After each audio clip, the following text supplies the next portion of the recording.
Hello and welcome to How to Listen Effectively. My name is Daniel Griffin. I'm an applications instructor with Directions Training.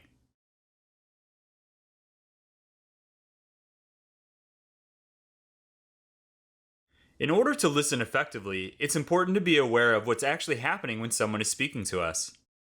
Whether we're aware of it or not, when someone else is speaking and we're listening, there is a whole other conversation that's happening in our head that can cause us to miss what the speaker is actually saying.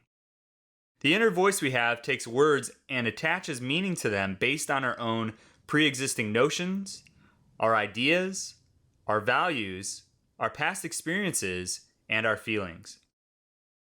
For example, someone might say, "I'm going to Paris for my honeymoon."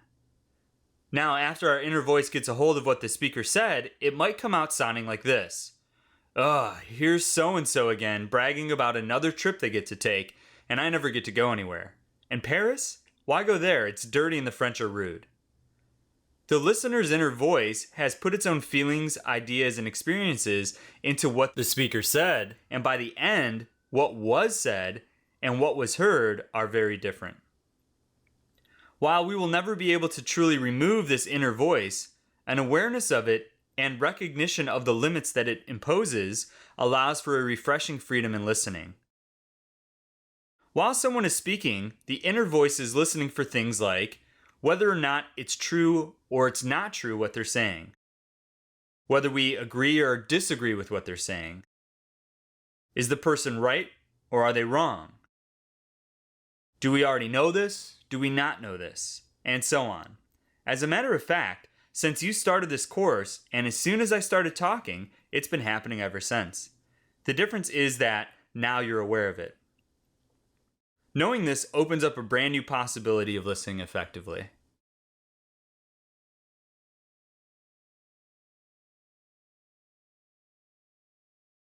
Now that we are aware that the inner voice can change what's being heard versus what was actually said, let's look at some of the common barriers that will prevent effective back and forth communication and some of the ways to overcome these barriers. Some of the barriers that may stop effective communication are red flag words,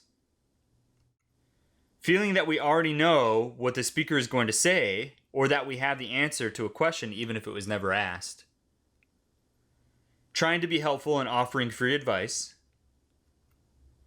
trying to influence or impress the speaker, and finally, treating the conversation as a competition.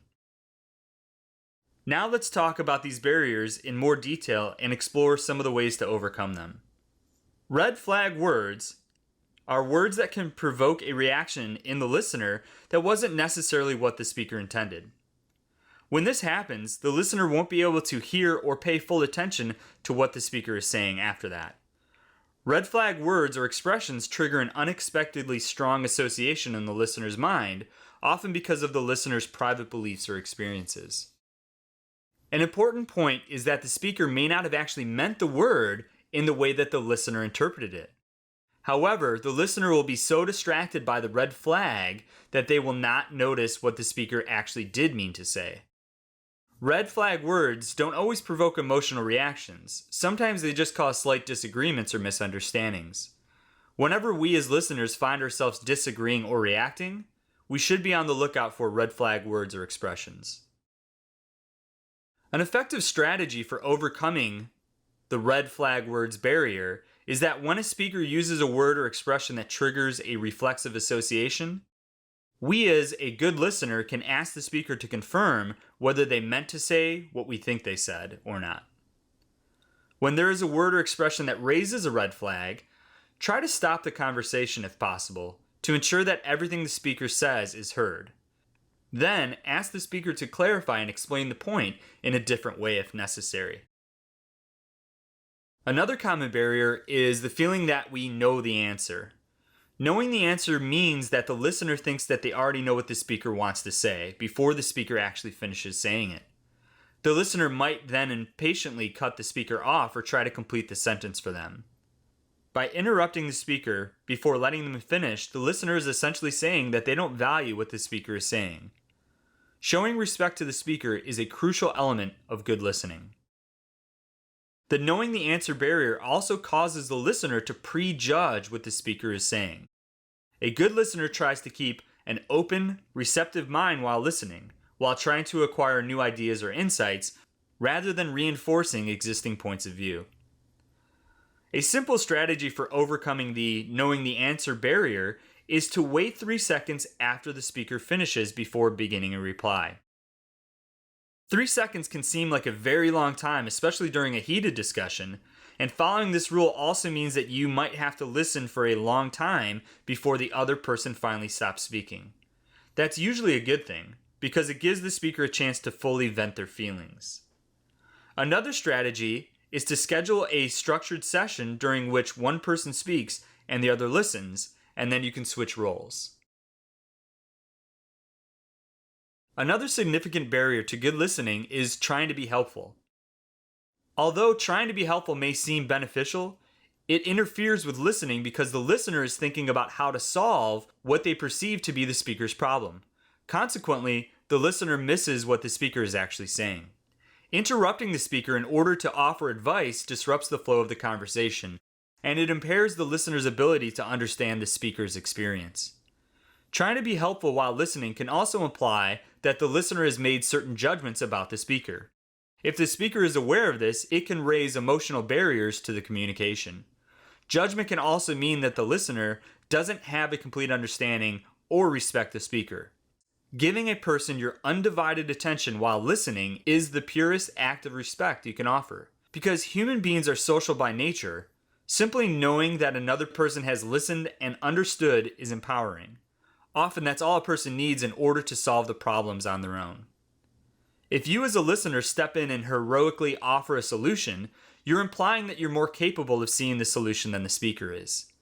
If the speaker is describing a difficult or long-term problem and you offer a simple, off-the-cuff solution, you're probably forgetting that the speaker may have already considered your instant solution long before this conversation. A good strategy for overcoming this barrier is to schedule a separate session for giving advice. Many people forget that it's rude to offer advice when the speaker isn't asking for it, even if the advice is good. In any case, a person can give better advice if they first listen carefully and understand the speaker's complete situation before trying to offer advice.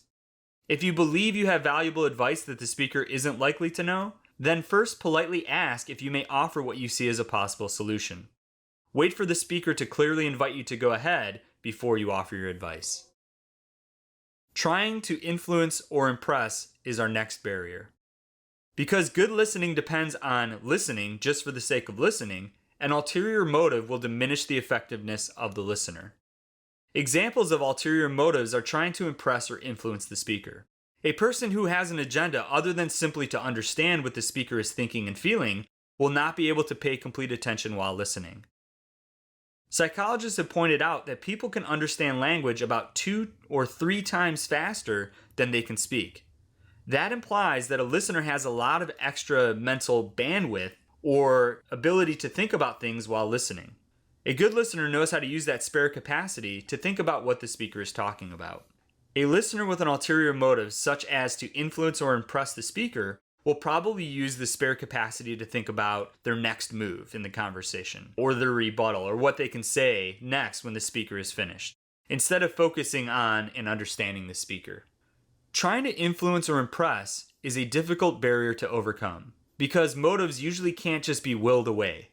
Deciding to not have a motive usually only drives it beneath your awareness, and so that it becomes a hidden motive. One strategy is to make note of your internal motives while you're listening. As you notice your motives in progressively closer and finer detail, you'll eventually become more fully conscious of ulterior motives, and they may even unravel at that point, allowing you to then just freely listen for the sake of listening. Our final barrier here is treating a discussion like a competition. Some people feel that agreeing with a speaker during a heated discussion is a sign of weakness. They feel compelled to challenge every point the speaker makes, even if they inwardly agree.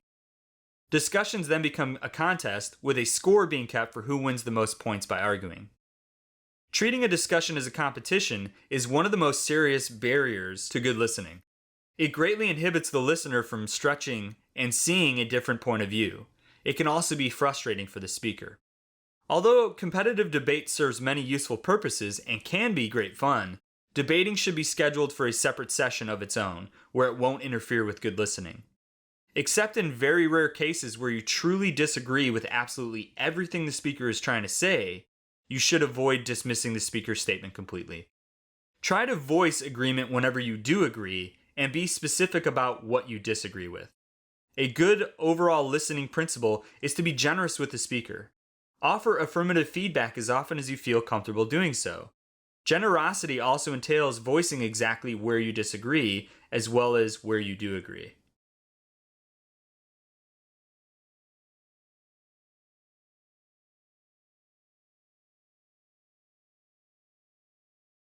Now that we know how to listen more effectively, let's talk about how to practice what we've learned. We can ensure effective communication by practicing the following guide for effective communication. The first and most important step is be ready to listen. If you're not ready to listen completely, ask the speaker to give you a moment or schedule a different time when you can listen completely. Make sure to remove all distractions before the speaker begins. Offer the speaker your 100% undivided attention. Make sure the intent of the conversation is clear at the beginning, whether you're the speaker or the listener.